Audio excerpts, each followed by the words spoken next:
very good morning and welcome to the Breakfast News on Rajya Sabha TV. My name is Aishwarya Kapoor. We continue tracking the aftermath of demonetization. Now, exchange limit has been reduced to 2,000 rupees and withdrawal for weddings have been hiked to 2.5 lakh rupees. This even as the government rules out rollback. All the details on that and much more in this bulletin. Let's begin with the headlines. Petrol pumps to now give cash of up to 2,000 rupees for card swipes. Prime Minister reviews situation. Finance Minister rules out any rollback on demonetization decision. Debate on demonetization to continue in Rajya Sabha. Opposition demands Prime Minister's presence in House. Lok Sabha opposition MPs demand discussion under rule that allows voting. Pakistan Army resorts to heavy firing in Palanwala sector along line of control in Jammu. India issues démarche to Pakistan on continued ceasefire violations. And at least 73 people are killed and more than 100 injured in a fuel truck explosion in Mozambique. People reportedly trying to take a petrol from the truck when it burst into flames. Well, top story, the demonetization issue rocked the upper house on Thursday, even as the united opposition pressed for Prime Minister Narendra Modi's presence in the house.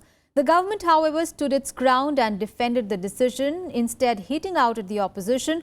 As the situation escalated, the proceedings of the house were disrupted repeatedly, leading to several adjournments through the day.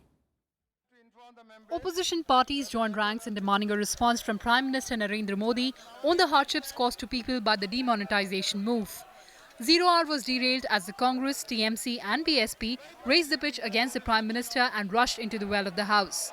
Meanwhile, AIADMK members also marched into the well, demanding constitution of the Kaveri Management Board. Question hour was also paralysed as opposition members pressed for the Prime Minister's presence in the House. Repeated pleas by the chair to allow the House to function went unheeded. As the protest sharpened, the chair first adjourned the House till 12:30, then till 2 p.m. House is adjourned till 2 p.m. The stalemate continued even in the post-lunch session. The Congress accused the government of burdening the public with an ill-prepared policy. Meanwhile, the government refuted all allegations and lashed out at the opposition, clarifying that the demonetization decision will not be revoked. लेकिन अफसोस की बात है कि कुछ लोगों के पास तर्क नहीं है और जब तर्क खत्म हो जाता है तो इसी तरह की स्थिति पैदा होती है और जिस तरह की मांगे हो रही हैं वो मांगे तर्कों से भरपूर नहीं है बल्कि कुतर्कों से भरपूर है। हमारी अपील है माननीय सदस्यों से कि आप इस पे एक सार्थक चर्चा करिए, रचनात्मक चर्चा कीजिए। आपको कोई सुझाव देना है आप सुझाव दीजिए और विद फाइनेंस मिनिस्टर जब जवाब देंगे तो आपके सारे सवालों का जवाब मिल जाएगा। The chair urged the protesting members to discuss and deliberate the issue, but in vain.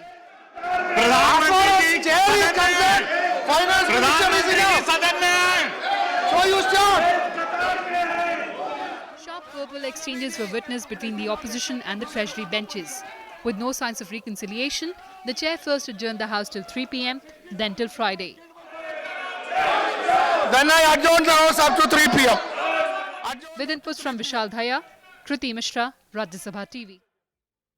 Meanwhile, protests by opposition parties forced the adjournment of the lower house as well. Now, opposition leaders demanded a discussion on demonetization under a rule that allows voting, a demand not acceptable to the government. Well, as vociferous protests continued, the Speaker adjourned the House for the day.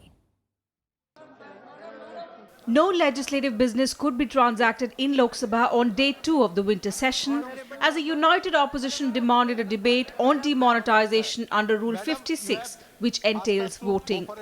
Opposition leaders said they wanted to discuss the hardships being faced by people and the economic disruption caused by the government due to the currency ban. हम सबका कहना एक ही है कि rule 56 के तहत adjournment motion अगर चर्चा में ली गई तो पूरा सदन उसमें भाग भी लेगा और वोटिंग भी होगी, कौन किधर है ये भी मालूम होगा। दूसरी चीज रूल 193 में सिर्फ चर्चा करके आपको छोड़ देंगे। Asked us to go for a discussion under Rule 193. Yes. But the problem is we are in a mood to censure the government under an adjournment motion. So we request yourself that let government come up on the issue and have a. That I have Madam, today's already situation is different. इससे गरीबों को भारी तबाही हुई है, बर्बादी हुई है। बिना परिस्थिति एवं परिणाम का आकलन किया गया, वो व्यवहारिक निर्णय लिया गया। The government expressed willingness to debate demonetization under Rule 193, which does not entail voting. हम इतना ही चाहते हैं, यानी इस सदन से, ये महापंचायत से दो सुर नहीं निकले, इसलिए 193 के ऊपर चर्चा होना चाहिए। चर्चा करने के लिए हम तैयार हैं, कितना भी चर्चा करें और भारत सरकार को वो सुझाव भी दे, त्रासदी मिटाने के लिए, दिक्कत मिटाने के लिए क्या करना चाहिए। However, with opposition parties refusing to budge, Speaker Sumitra Mahajan adjourned the House till Friday. To meet again tomorrow at 11 a.m. Ravindra Sharan's report for Rajya Sabha TV. Meanwhile, in a step to ease the long queues outside banks and ATMs, the government announced that people can get cash at select petrol pumps in the country with SBI machines. Well, the cash can be got by swiping debit cards. In a press release tweeted by Petroleum Minister Dharmendra Pradhan, the government announced that the facility will be available at 2,500 petrol pumps run by public sector oil companies. Now, petrol pumps are run by the Indian Oil Corporation, Bharat Petroleum Limited Corporation and the Hindustan Petroleum Corporation Limited, where POS or point of sale machines of the State Bank of India are available, will have the facility. Now, the release also said that the oil industry is also in further discussions with the SBI and other banks to extend this facility to over 20,000 petrol pumps across the country. The facility will begin from today. Now, petrol pumps are already accepting 500 and 1,000 rupee notes and will continue to do so till 24th of November.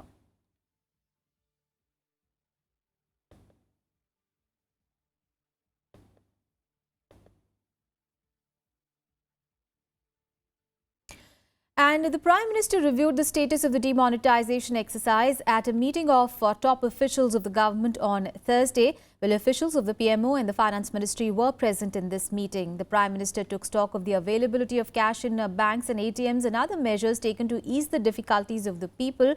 Earlier in the day, the government announced a number of new measures to ease difficulties of people, which included relaxing of restrictions on cash withdrawals by farmers and families with upcoming weddings. Now, families preparing for a wedding can withdraw up to 2.5 rupees of lakh of rupees from bank accounts, giving their PAN details and self-declaration. Besides, farmers who have taken crop loans or have Kisan credit cards can withdraw 25,000 rupees per week.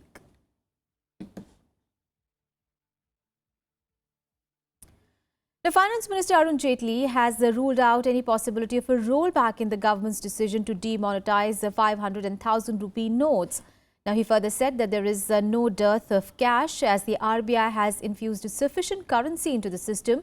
He also expressed surprise at the main opposition Congress's opposition over the issue, saying that all political parties must unite to help the government in its attempt to cleanse the politics and economy of the country.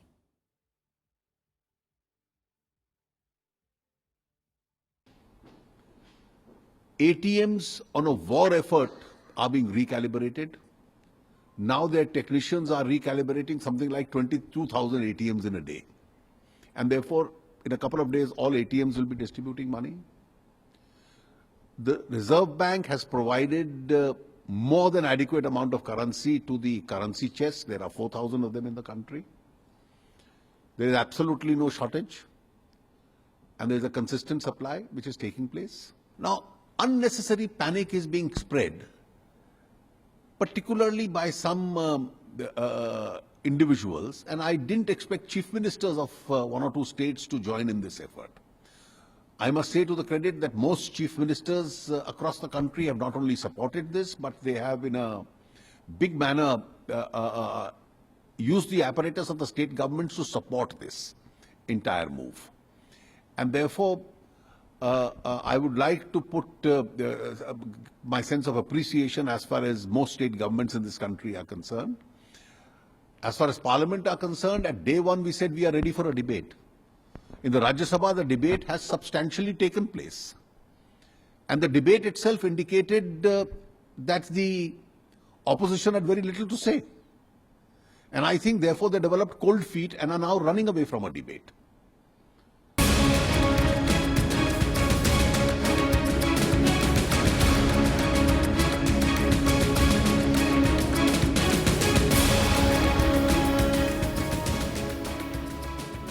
And our special focus on how demonetization is affecting the common man. Well, with demonetization entering the 9th day, common man continues to face problems. Not only cities but rural areas have also been affected by the move. Now here is a report from Khanapur village in Belgaum, Karnataka. Demonetization has affected the common man, especially in the rural areas. Rubina has been standing in line for hours. Her father passed away a few days ago and she now needs money for the last rites. घर पे दे दो क्या? मैं 50,000 का सुबह से morning से हम 7 o'clock से घूम रहे हैं कि चेंज ही मिलने के लिए तैयार नहीं है. हॉस्पिटल में डेड बॉडी रख के हमें चेंज दे रहे नहीं है, तो हम क्या करने का? But Rubina is not the only one facing problems. Khanapur town in Karnataka has only one bank and ATM. After the announcement of demonetization of 500 and 1,000 rupee notes, long queues can be seen every day. People come in as early as 6 a.m. in hope of getting the new currency. सारे काम छोड़ के सारे इधर bank के सामने आके line लगाना बड़ा मुश्किल की काम हो रहा है. 2000 का जो नोट दे रहे हैं उसको एक्सचेंज करने के लिए मुश्किल हो जाता है. अगर सिटी के अंदर कोई अगर एक सामान छोटा खरीदते हैं, 2000 का नोट अगर हम किसी को दे देते हैं तो वो बोलते हैं कि कम से कम 1000-1500 रुपए का सामान खरीदे तो अभी तो हम वापस थोड़ा बहुत दे सकते हैं, नहीं तो नहीं चलेगा. Farmers and small businessmen in the villages around Belgaum have also been affected by the move. पैसा नहीं तो क्या सभी बंद हुए थे काम. क्या ही करने का, बाजार को नहीं जाने का, क्या नहीं सर. कहाँ से बैंक में दिले तो हमें लेकर आने का, ये तो नहीं तो ऐसा तो त्रास होने का. अब बिजनेस भी सही तरह चलता नहीं हम लोग का. कोई बिजनेस में ट्रांजेक्शन नहीं हो रहा है. बिजनेस में कोई भी 1000-2000 रुपए के लिए व्यापार के लिए रुकना पड़ रहा है. पूरा दिन सारी रुकना पड़ रहा है हम लोग को. और उसके बाद जाने के बाद बैंक में जाना पड़ रहा है. बैंक में भी थोड़ा रुकना पड़ रहा है हम लोग को. Although people in the rural areas are facing problems, their dependency on cash money is very less in comparison to the cities. This could be attributed to a strong social framework in the villages. It's the 9th day of decision of demonetization by the government. But the problems and queues both are getting longer for the common people. The government has taken several steps to ease the situation. Now it is to be seen whether these steps will give actual relief to the common people or not. In Belgaum, with cameraman Munish Bhalla, this is Panchanan Mishra for Rajya Sabha TV. Well, our correspondents Akhilesh Suman and Panchanan Mishra, in fact, are on the ground reporting on the effects of demonetization. And now Akhilesh Suman is in Phalodi in Rajasthan and Panchanan Mishra is in Karwar in Karnataka. First coming to you, Akhilesh. Now, Akhilesh, scenes of people standing in long queues for either depositing or exchanging the banned notes has become a routine. But with several measures now announced by the government to ease pressure, is there any let-up in the rush for cash at banks that you can see? It doesn't seem so, Aishwarya. You can see behind me, even the policemen are distributing the forms. You know, see the policemen, 2 policemen are standing behind me. They are distributing the form to the public who are standing in the queue. So the only job of administration and police nowadays is to keep law and order maintained at the banks. And also, that crime is not an issue nowadays. It is just that people who are gathered here, they should not indulge into any sort of anarchy. So whole energy of police and administration is going on this. And you would, as far as let up in the queues is concerned, every passing day, the queues and the people standing in the queues is increasing here. And you know, the Phalodi is a place which is known for being very close to Jodhpur and also near Bikaner. It is in the center of Bikaner, Jodhpur and Jaisalmer. But all business people are telling that their business has almost stopped and the only job that is left with the people is to sending the people to the bank, going to the bank, taking the money or depositing money. You know, the economy of the whole Rajasthan is almost a standstill. Absolutely. So the economy has actually stand still. Let's go across to Panchanan Mishra is also joining us. Panchanan, now as far as rural economy is concerned, there is a great dependence on cash there. And especially with only 1 or 2 banks operate there and most of the villages also lack ATMs, adding to the rush in the village branches. What is the situation is there at the place from where you are in at the moment?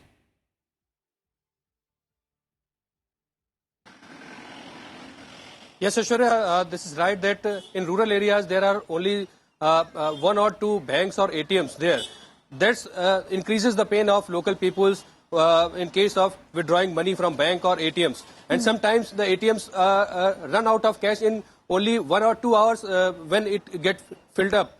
This is the real problem. I can show you one of the picture where you can see in the morning, this is a rural, somehow urban and rural area. And you can see the queues are there, 3 to 4 persons are there. And the problem is that the ATM is withdrawing only 2,000 rupees. This is the real problem because in small places there are needs. If there is a small needs, then how can he spend 2,000 rupees and he didn't get cash in lieu of it? This is the real problem because the peoples are facing here in rural areas. But Panchanan, a number of measures have been announced by the government, especially for the rural economy. And as I could see, there seems to be a let-up in the long queues that we were seeing for the last 1 week.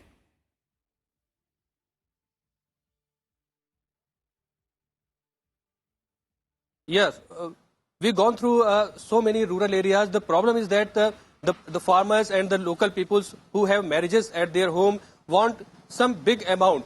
And the government yesterday announced some measures to ease this pressure. It has to be seen that what it will lead to. But certainly the cap of 2,50,000 for marriages is a big relief, maybe a big relief, because yesterday we have seen in our report that there were so many persons with marriage cards at their hands and they were in line of withdrawing money from the bank.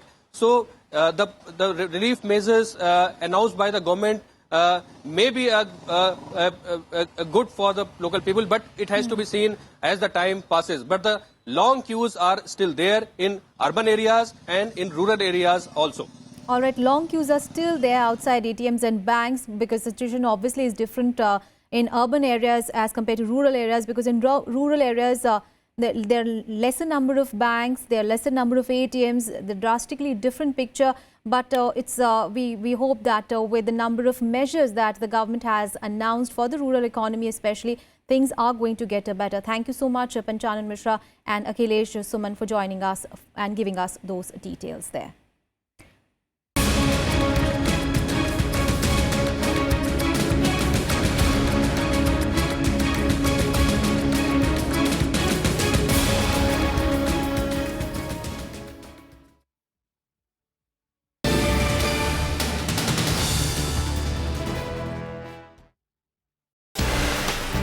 Welcome to State of the Economy. It's half a demonetization. They call it demonetization, but in a strict sense, in demonetization, you extinguish the currency. You made honest people dishonest. A guy no longer gets work as a daily laborer. He's willing to stand in queue if you pay him 300 or 400 rupees for standing in queue, for exchanging the 4,000 rupees. I think it's a bad idea. They were terribly underprepared and the execution was horrible. Watch former Finance Minister P. Chidambaram articulate his views on demonetization in State of the Economy.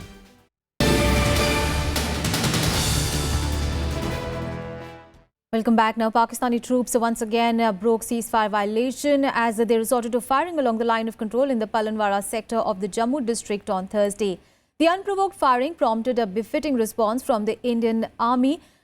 Well, India meanwhile issued a démarche to Pakistan on continued violation of ceasefire along the line of control and strongly condemned increased concentration of terrorists across the border in the vicinity of Pakistani forward posts. The government also protested the deliberate targeting of 14 villages along the line of control this month, which resulted in 4 fatal and 25 non-fatal casualties. During the last week alone, there have been 18 instances where terrorists attempted to infiltrate into the Indian side from the vicinity of Pakistani posts, with continued violations from Pakistan. The 2003 India-Pakistan ceasefire agreement has virtually become redundant with 286 incidents during this period.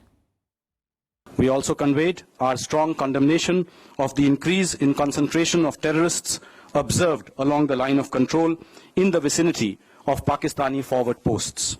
During the last week alone, there have been 18 instances where terrorists attempted to infiltrate into the Indian side from the vicinity of Pakistani posts and also targeted Indian posts and patrols. Now, India has been ranked 20th in the Climate Change Performance Index 2017. Now, this underlines that countries like India are making great efforts in the field of renewables and energy efficiency. With Paris Agreement having recently entered into force, the latest CCPI confirms a boost for renewable energy and positive developments in energy efficiency. The publication was issued by German Watch and Climate Action Network Europe. The publication said that while these encouraging trends are happening on a global scale, the necessary energy revolution is still happening too slowly. The publication further mentioned that some developing nations like Morocco, India and South Africa are starting to catch up and are already making great efforts in the fields of renewables and energy efficiency. Now, in terms of climate policy, India, Sweden, Luxembourg, Norway and Germany managed to hold their positions. However, national experts value that the Indian government runs one of the largest renewable capacity expansion programs in the world, which leads to a good policy performance for the country. Let's get you now some international news. At least 16 people were killed by a suicide car bomb blast at a wedding ceremony in Iraq on Thursday. Well, the attack took place in Anbar province near Baghdad when a suicide bomber detonated an explosives-laden vehicle at a wedding. The blast also left 30 people injured. There was no immediate claim of responsibility for the attack, but the Islamic State frequently carries out suicide bombings targeting civilians in Iraq. Now, the attack came 3 days after twin suicide bombings which were claimed by Islamic State in Fallujah city. Now, at least 73 people have been killed in a fuel truck explosion in Mozambique. Well, the incident occurred when citizens tried to take petrol from a truck in a village near Tete province of Mozambique. Now, more than 100 others were injured, some of them critically, including children. The precise circumstances of the explosion is still unclear at the moment. Authorities are trying to determine whether the oil tanker truck was selling petrol when it exploded or whether it had been ambushed by residents. Now, Mozambique is one of the world's poorest nations, and since its 16-year civil war ended in 1992, its population has suffered the consequences of a terrible economic crisis as well. News from the United States now, and US's Director of National Intelligence, James Clapper, has quit as the President-elect Donald Trump begins to assemble his new administration. Now, Clapper, whose job is to coordinate the working of 17 disparate agencies like the Central Intelligence Agency and the National Security Agency, resigned after 6 years in job. However, he will remain in post until President Barack Obama leaves office on 20th of January next year. Now, analysts believe that he is sending a signal to the Trump administration that they must now speed up the transition process. Trump has denied that his transition team is in turmoil, despite having only filled 2 postings so far. Now, Clapper's tenure as the U.S. intelligence chief was marred by the leak of documents from the National Security Agency or NSA that showed that it collected massive amounts of data on the communications of U.S. citizens. In March 2013, Clapper denied in testimony to Congress that the agency in fact swept up such data from U.S. communication providers. However, months later, former NSA contractor Edward Snowden leaked documents that showed that NSA did in fact collect such data, leading to accusations that Clapper lied to the Congress on the issue and calls for his resignation. I submitted my letter of resignation last night, which felt pretty good. I got 64 days left, and I think I'd have a hard time with my wife, anything past that. And US President Barack Obama has urged his successor Donald Trump to stand up to Russia if it deviates from US values and international norms. Now, speaking in Berlin, Obama warned Trump against taking a purely realpolitik approach to relations with Russia and encouraged his successor to continue standing up for American values. While not expecting Trump to follow exactly his administration's blueprint or approach, Obama said that he was hopeful that his successor would pursue constructive policies that defend democratic values and the rule of law. He also warned against a cyber arms race, saying that there was clear proof that Russia had engaged in cyber attacks. Obama's remarks came after talks with German Chancellor Angela Merkel. He is on his last tour of Europe as the president. Obama is also expected to hold talks with UK Prime Minister Theresa May and the leaders of France, Italy and Spain today before he flies to Peru. In order for us to solve many big problems, simply take a realpolitik approach and suggest that, if we just cut some deals with Russia, even if it hurts people or even if it violates international norms or even if it leaves smaller countries vulnerable or creates long-term problems in regions like Syria, that we just do whatever is convenient at the time. Now to some cricket news. Well, India resume their first innings from 317 for 4 in the second test against England in Visakhapatnam today. On the first day, skipper Virat Kohli and Cheteshwar Pujara hit majestic centuries to help India take opening day honours. Kohli put on a marathon 226-run stand for the third wicket with Pujara after the hosts lost their openers early to the England seamers. Now, Kohli not out on 151 and R. Ashwin were at the crease when the stumps were called. For England, paceman James Anderson enjoyed his return with 3 wickets only to see the rest of the English side face a tough time after the hosts opted to bat first. That's all in this edition of news. Thanks so much for your time. Have a good day.